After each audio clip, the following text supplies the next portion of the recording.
कहते एमएलए के जो आसानी जीतने की जो सीटें थी वहां पर काट के इन्होंने कुछ जगह रिजर्व किया, कुछ जगह शेड्यूल इनको दिया, बाकी के जनरल किया। तो बता इसमें कितना इन्होंने रोकने की कोशिश की ये महाज वालों ने। हाँ, अगर महाज महाज महाज है तो इन्होंने रोल किया क्या? आज काउंसलरों के बारे में भी यही बात है, जहां आसानी से जीत सकता है वहां काट रहे हैं। यही तो बात है, इनको पूछना था जाके हुकूमतों से, और जो उलमा इनको साथ दे रहे हैं वो उलमा को भी पूछना चाहिए। ना यहाँ उलमा मुख खोलता है, ना ये तंजीमें मुख खोलती है। तो क्या ये कौम के गद्दार नहीं है? क्या कौम से वफादारी कर रहे हैं? बराए नाम कौम का नाम लेकर कौम को तबाह कर रहे हैं। इसीलिए तो बार बार हम लोगों को उंगली उठाना पड़ता है। पार्लियामेंट की जितने मुसलमान आसानी से जीत सकते थे, जो सीट थी वो सीट को रिजर्व किया कांग्रेस पार्टी ने। इसलिए इसके लिए लड़ करके महाज वालों ने कैसे वापस इस मुसलमानों को लेके आए, क्या ये बताएं? कब तक ऐसी मजबूरी? हाँ, हमारी बेवकूफी की वजह से, हम लोगों की बेवकूफी की वजह से। वो तंजीमों की बात हम नहीं बोल सकते, क्योंकि बेचारे लेकर के काम करने वाले हैं। ये वाहिद तंजीम है, ना झुकी ना बिकी।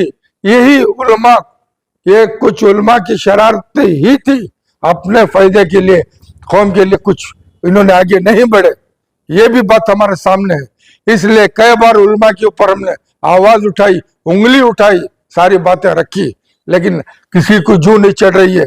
पता नहीं ये कौम का क्या होने वाला है। इसलिए आप सारी बात कौम ही के ऊपर छोड़ेंगे। अब यहाँ अपने अपने मुफाद के वास्ते ये लोग जो अपनी बात चला रहे हैं, इससे ये लोग बाज आ जाए। सामने मसला बहुत बुरा है। 15 साल पहले भी सदा इत्तेहाद वाले यही फिक्र लेकर आए थे, आने वाला वक्त बहुत बुरा है, हमारी नस्लें तबाह हो जाएंगी। हमारी नस्लों को अगर बचाना है, अपना अपना अकीदा अपने पास रख करके हमारे मसाइल के लिए एक प्लेटफॉर्म पर जमा हो जाए, इंशाअल्लाह आगे हमारे लिए बेहतर होगा। हमारे उलमा से गुजारिश है कि आजकल के फितने बहुत ज्यादा हो चुके हैं। इन फितनों को बराए मेहरबानी बंद करके कौम का सोचे, आवाम का सोचे, आने वाली नस्ल का सोचे। अब आरएसएस बीजेपी वाले बोलते कि हम तुम्हें मारेंगे, कांग्रेस बोलती है कि नहीं नहीं हम बचाएंगे। अब हम लोगों के क्या है, बचाने के पीछे भागते हैं, समझे नहीं? बचाने के पीछे जाने के बाद क्या होता है, वो आरएसएस से ज्यादा हमें मार रहे हैं। मोहब्बत में सिलो प्रेजेंट की तरह हमें खत्म कर दिए। इन्होंने सारे एक वादा भी इन्होंने पूरा नहीं किया। ये कांग्रेस की सच्चाई है। हमारे यहाँ 3 पार्टियां हैं, एक कांग्रेस है, एक बीजेपी है, एक जनता दल है। हम पहले भी ये कहते रहे कि बीच में अल्टरनेटिव रखो। असेंबली इंतखाबात के नताइज पर आपका क्या कहना है और इसके क्या असरात हो सकते हैं दीगर रियासतों? बहुत अच्छी फिक्र है आप लोगों की, भी अच्छा सवाल भी है। देखो, एक उम्मीद जाग रही थी बिहार के इलेक्शन के अंदर जो है, इस बार जो है वहां की हुकूमत बदलेगी, लेकिन बदलने के बजाय और ज्यादा मजबूती के साथ में वो वापिस आए हैं। अब इस बात को समझने की जरूरत है। अफवाह क्या है, एक एक औरत के लिए 10-10 हजार रुपए दिए हुए हैं। अच्छा, 10,000 दिए, 15,000 दिए, अपनी जगह पर है। जो इतनी मेहनतें जनाब राहुल गांधी और प्रियंका गांधी और जितनी भी जो है समाजवादी पार्टी के मेंबर पार्लियामेंट और रजत यानी के राष्ट्रीय जनता दल के जो उन्वान थे, जिस तरह से अफवाहें, जिस तरह से रौनकें जो मजमे थे, ये सब बेकार हो गए 10,000 के सामने।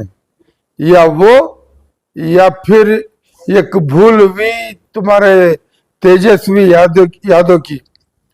उसने क्या कहा, किसी छोटी पार्टी के एक एमएलए के लिए एक पार्टी को बुला करके ये कहा कि इसको हम नायब यानी के सीएम बनाने वाले हैं, मतलब भाई डिप्टी सीएम बनाने वाले हैं।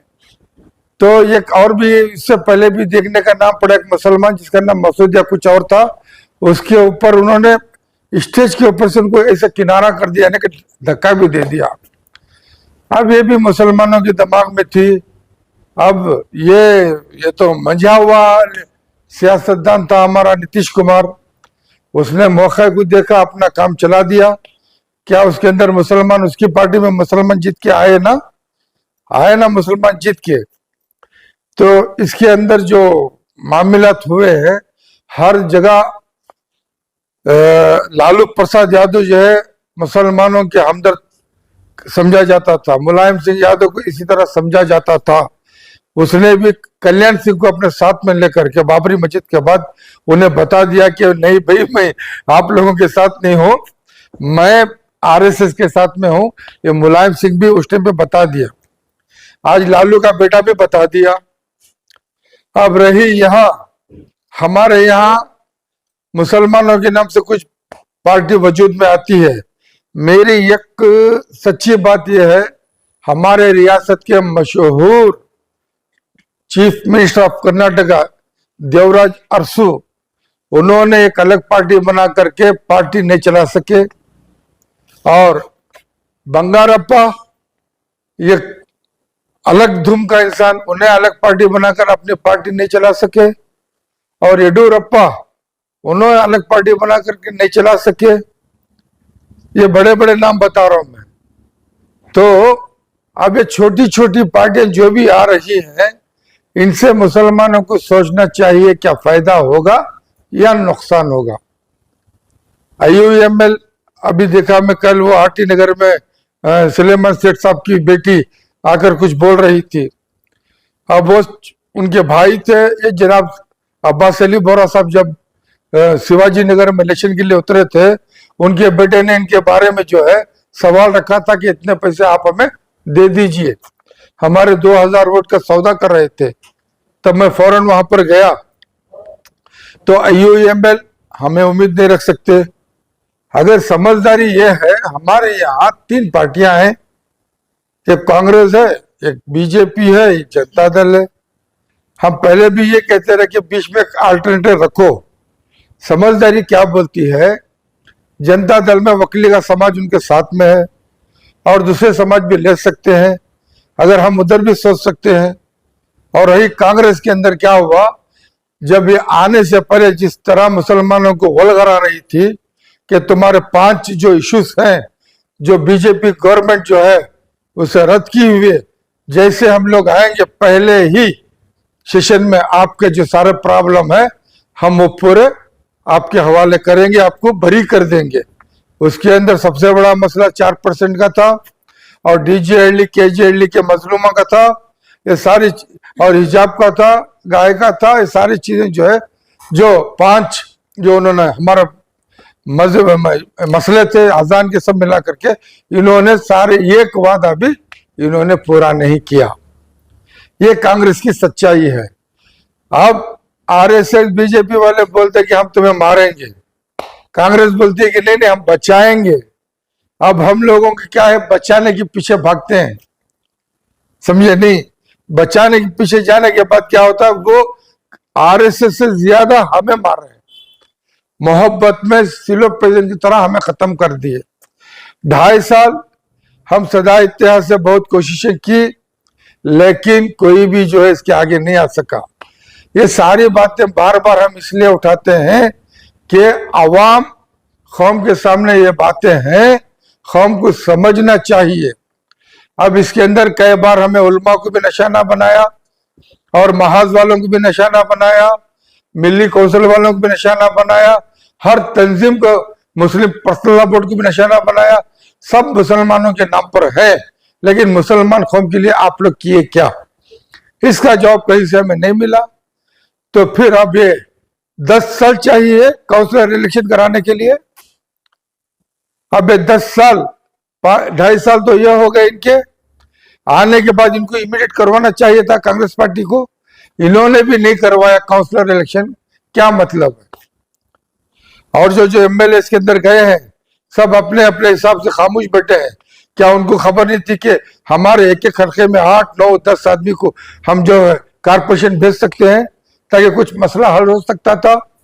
यहां पर भी खामोशी, और ये किसके दौर में, सेक्युलर की दौर में हो रहा है। वो तो कम्युनल थी, वो हमारी नहीं थी, सेक्युलर सेक्युलर पार्टी के अंदर हम लोगों को ये फायदे पहुंच रहे हैं। अभी देख रहे थे, अभी होने वाला था इलेक्शन, काउंसिलर का जल्दबाजी हो रही थी, उसमें ना जाने गैर मजहब के जो लीडर्स हैं उन्हीं की लोगों को ज्यादातर लाने की कोशिश कर रहे हैं। जहां मुसलमान आसानी जीत सकता है वहां पर उन्होंने काट करके गैरों में मिला रहे हैं ताकि उसमें भी मुसलमान ना आए। तो यहाँ कांग्रेस सेक्युलर पार्टी क्या कर रही है? अब कांग्रेस सेक्युलर पार्टी नाम लेना मजबूरी पड़ जाता है। आप जनाब तुम्हारा रामलिंग रेड्डी इनके सुपर्द में है कि बनाओ भी जो अपना जो है एरिया वेज जो बनाना है और कैटेगरी जो करना है, और दूसरा जो है बड़ा नाम एमएलए रिजवान अरशद के हाथ में है। अब रिजवान अरशद कितना कर सकते हैं? अब यहाँ सीनियर कौन है? रामलिंग रेड्डी। अब रामलिंग रेड्डी के पीछे पूरी पार्टी खड़ी है। अब रिजवान अरशद कितना कर सकते हैं? यहां पर भी हमारी कौम सोचना चाहिए कि मुसलमान को बड़ा नाम सामने रख करके ये अपना एजेंडा किस तरह से चलाते हैं। और बिलखुसूस हमारे उलमा से गुजारिश है कि आजकल के फितने बहुत ज्यादा हो चुके हैं। इन फितनों को बराए मेहरबानी बंद करके कौम का सोचे, आवाम का सोचे, आने वाली नस्ल का सोचे, समझे ना। अगर इसी तरह, मैं पहले भी कह चुका हूं, कौम ही का पैसा है तुम्हारे मसाजिदों के मदारिसों के लिए, कौम ही के पैसे से तुम्हारे बाल बच्चे पलते हैं। तो इस कौम को आगे ले जाने के बजाय आपस में आप एक दूसरे की दुश्मनी करके इस कौम को जिस तरह पीछे ढकल रहे हैं, इसे बाज आ जाए, वरना अल्लाह तो माफ करेगा नहीं, लेकिन आवाम भी माफ नहीं करेगी। अगर आप इसी तरह से हरकतें करते रहे तो जो उलमा की जो इज्जत थी वो खत्म हो जाएगी। अभी इस तरह से खत्म हो रही है। हमने सदा इत्तेहाद वाले अभी जो हाल ही में एक मसला उठा है उसके बारे में एक फेडरेशन को दावत दे रहे हैं ताकि बुला करके उसका मसला हल करें। क्या बात निकलती है देखिए, वो बात में बताएंगे। मैं तो आम बता रहा हूं, मैं पूरी रियासत के हिसाब से बात कर रहा हूं। अब यहाँ अपने अपने मुफाद के वास्ते ये लोग जो अपनी बात चला रहे हैं, इससे ये लोग बाज आ जाए। सामने मसला बहुत बुरा है। 15 साल पहले भी सदा इत्तेहाद वाले यही फिक्र लेकर आए थे, आने वाला वक्त बहुत बुरा है, हमारी नस्लें तबाह हो जाएंगी। हमारी नस्लों को अगर बचाना है, अपना अपना अकीदा अपने पास रख करके हमारे मसाइल के लिए एक प्लेटफॉर्म पर जमा हो जाए, इंशाअल्लाह आगे हमारे लिए बेहतर होगा। तो उस वक्त ऐसा था, सब बड़े बड़े अकाबरीन जमा भी हुए, इसे इस तंजीम को लेकर भी चले, लेकिन कुछ मदारिस वाले अपने अपने मफाद के वास्ते ये काम को आगे बढ़ाने के लिए तैयार नहीं हुए। हमारे लिए, उम्मत के लिए, उम्मत मोहम्मदी सल्लल्लाहु अलैहि वसल्लम की अगर फिक्र होती, 4 जुम्मा काफी थे। तमाम मेहराबी मेंबर से ये एक आवाज उठाते, इत्तेहाद इत्तेहाद इत्तेहाद, अपना अपना अकीदा अपने पास, तुम्हारे साथ तुम्हारी खबर है, तुम्हारी मौत है, तुम्हारा पैदा करने वाला मालिक मौजूद है, वो बता देगा को क्या सही क्या गलत। लेकिन मुसलमान जब अपने आप को बोलते हो तो एक जगह जमा हो जाओ। हमारे लिए मुकाबला करना इतना आसान नहीं है, इसलिए एक जमा हो, कुछ कर सकते हैं। तो ये सारी बातें करें, यही उलमा, ये कुछ उलमा की शरारतें ही थी, अपने फायदे के लिए, कौम के लिए कुछ इन्होंने आगे नहीं बढ़े। ये भी बात हमारे सामने है। इसलिए कई बार उलमा के ऊपर हमने आवाज उठाई, उंगली उठाई, सारी बातें रखी, लेकिन किसी को जू नहीं चढ़ रही है। पता नहीं ये कौम का क्या होने वाला है। इसलिए आप सारी बात कौम ही के ऊपर छोड़ेंगे। रही बात आने वाला जो बीबीएमपी इलेक्शन है, इसके लिए भी हम सोच रहे थे सबको जमा करके एक प्रोग्राम करेंगे। जो इससे पहले जो कामयाब हुए, जो कामयाब होने से रह गए, और नए जो आने वाले हैं, ये भी हम सोच रहे हैं कि किसी तरह से इनको बुलाकर एक तरह से बात करें और उनको समझाएंगे क्या करना है आगे। ये सारी हमारी सदा इत्तेहाद में सोच है, इसके ऊपर हम कामयाब इंशाल्लाह करने की कोशिश करेंगे। ये जनाब अब्बास अली बोरा जो जिनके यहाँ हम मकान में बैठे हुए हैं, इनकी ये फिक्र थी कि हम लोग आगे ये काम को कैसे अंजाम देना है। अब किसी पार्टी की कोई पार्टी हमारी तो है नहीं, लेकिन इस कौम को हम कोई सी पार्टी से किस तरह मजबूत करें, ये इनकी फिक्र थी। इस फिक्र के लिए, क्योंकि बोरा जमात से सदा इत्तेहाद में नायब सदर है, उसकी हैसियत से इन्होंने फिक्र की है और ये नाचिज को बानी की निस्बत बुला करके कुछ बातें बोलने का मौका दिए। ये बातें हमने कौम के सामने रखना चाह रहे हैं। आप किसी की बातों में आए बगैर आप खुद अपना फैसला, अपनी सोच को आगे रख करके फैसला करने का जज्बा पैदा करें, हिम्मत पैदा करें, आगे बढ़ने की कोशिश करें। इंशाल्लाह हम सब आप उम्मत मोहम्मद सल्लल्लाहु अलैहि वसल्लम के साथ में है। ये बात कहते हुए मैं अपनी बात खत्म करता हूँ। जिस तरह आपने बताया कि मुस्लिम वार्ड्स को काटने की कोशिश की जा रही है, इस मुद्दे पर मुस्लिम लीडर्स की भी खामोशी है, उलमा की भी खामोशी है, मुस्लिम तंजीमों की भी खामोशी है। अब तंजीमों की बात हम नहीं बोल सकते, क्योंकि बेचारे लेकर के काम करने वाले हैं। ये वाहिद तंजीम है, ना झुकी ना बिकी। वो तो वाहिद है, लेकिन जो जिसके नहीं, अरे जो लेकर के जो बिके हुए उनके ऊपर तंजीमों की क्या बात करोगे? वो तो बिके हुए ना, उनके ऊपर क्या सवाल करोगे? अब रही मुस्लिम लीडरों की बात, अब पूरे कर्नाटक में एक ही लीडर नजर आ रहा है, बाकी सारे लीडरों को खत्म कर दिया, जिससे कि वो जैसे आपने खुद जाकर के 224 एमएलए में 135 लेके आ गया, 40 मुसलमान एमएलए लेके आ गया है, ऐसा तो एक ही लीडर बता रहा है। वो भी अपने आप में लीडर है बाबा जी, जिस तरह ये लीडर एक्टिव है वो भी एक्टिव हो सकते हैं ना। अरे एक्टिव होने देना ना, वफादारी वैसी नहीं कर रहे ना जैसे ये है। कुछ इज्जत वाले हैं, कुछ होते वाले हैं, क्योंकि एजुकेटेड हैं, पढ़े लिखे हैं, उनकी तो अहमियत ही नहीं इस गवर्नमेंट में। अनएजुकेटेड को 2 मिनिस्टर बनाया इसने, तो फिर वहीं का झुक के क्यों रहे? क्या लीडर्स वहीं झुक के रहे काम? कौन? मुस्लिम लीडर्स वही रह रहे हैं। हाँ, क्योंकि उनके पीछे दूसरे 135 में जो है, ये 10-11 के बाद जो जितने भी उनके भी साथ में है, इसलिए इन्हें मजबूरी से रहना पड़ रहा है। कब तक ऐसी मजबूरी? हाँ, हमारी बेवकूफी की वजह से, हम लोगों की बेवकूफी की वजह से। बेदारी के लिए क्या मुहिम हो सकती है? बेदारी के लिए कौम में ही कुछ सोचना है। अगर कौम को समझ में नहीं आए तो हमसे सवालात करें, हम बताते हैं क्या करना है। बेदारी की आप बात कर रहे हैं, लेकिन जब भी इलेक्शन आता है कौम को गुमराह करने के लिए कुछ तंजीमें आ जाती हैं, सिर्फ एक ही पार्टी की तारीफ करते हैं, उलमा इकराम को इस्तेमाल किया जाता है, मेंबरों से ऐलान होता है, डराया जाता है अगर ये पार्टी को छोड़कर आप दूसरी पार्टी को वोट देंगे तो ये पार्टी आ जाएगी, आपके ऊपर हावी बन जाएगी। इसी सिलसिले में अब मीटिंगें भी हो रही है जीपी के इलेक्शन को लेकर। देखो साहब, एक तरह से कौम को गुमराह करने की बातें हैं। मैं इससे पहले बोल चुका हूं, जो महाज का नाम ज्यादा ऐसे टाइम के ऊपर आता है, तो मैं पहले बोल चुका हूं, महाज की बातों पे कितने एमएलए जीते हैं इसका जवाब कौम को दे पहले से, और कितने कारपोरेशन में इन्होंने आए महाज वाले जवाब दे। पार्लियामेंट की जितने मुसलमान आसानी से जीत सकते थे, जो सीट थी, वो सीट को रिजर्व किया कांग्रेस पार्टी ने। इसलिए इसके लिए लड़ करके महाज वालों ने कैसे वापस इस मुसलमानों को लेके आए, क्या ये बताएं?